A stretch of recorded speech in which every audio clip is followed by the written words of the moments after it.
Les gars, on continue la deuxième partie de la lecture de la Bible aujourd'hui. Alors, je vais passer à 1 Samuel 7. Les gens de Kirjat Jearim vinrent et firent monter l'arche de l'Éternel. Ils la conduisirent dans la maison d'Abinadab sur la colline et ils consacrèrent son fils Éléazar pour garder l'arche de l'Éternel. Il s'était passé bien du temps depuis le jour où l'arche avait été déposée à Kirjat Jearim. 20 années s'étaient écoulées. Alors toute la maison d'Israël poussa des gémissements vers l'Éternel. Samuel dit à toute la maison d'Israël, « Si c'est de tout votre cœur que vous revenez à l'Éternel, ôtez du milieu de vous les dieux étrangers et les Astartés.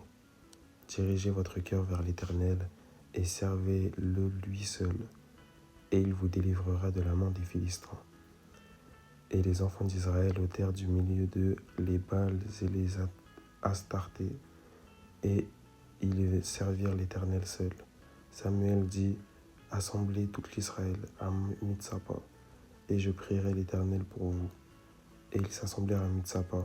Ils puisèrent de l'eau et la répandirent devant l'Éternel, et ils jeûnèrent ce jour-là en disant, « Nous avons péché contre l'Éternel. » Samuel jugea les enfants d'Israël à Mitsapa.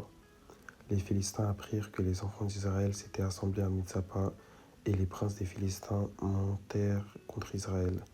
À cette nouvelle, les enfants d'Israël eurent peur des Philistins, et ils dirent à Samuel, « Ne cesse point de crier pour nous à l'Éternel, notre Dieu, afin qu'il nous sauve de la main des Philistins. » Samuel prit un agneau de lait, et l'offrit tout entier en holocauste à l'Éternel. Il cria à l'Éternel pour Israël, et l'Éternel l'exauça. Pendant que Samuel offrait l'holocauste, les Philistins s'approchèrent pour attaquer Israël. L'Éternel fit retentir en ce jour son tonnerre sur les Philistins et les mit en déroute. Ils furent battus devant Israël. Les hommes d'Israël sortirent de Mitzpa, poursuivirent les Philistins et les battirent jusqu'en dessous de Beth-Kar.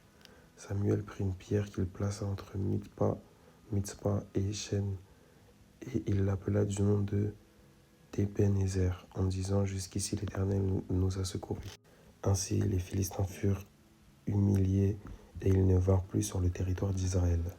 La main de l'Éternel fut contre les Philistins pendant toute la vie de Samuel. Les villes que les Philistins avaient prises sur Israël retournèrent à Israël, depuis Écron jusqu'à Gath. Avec leur territoire, Israël les arracha de la main des Philistins, et il y eut paix entre Israël et les Amoréens. Samuel fut juge en Israël pendant toute sa vie. Il allait chaque année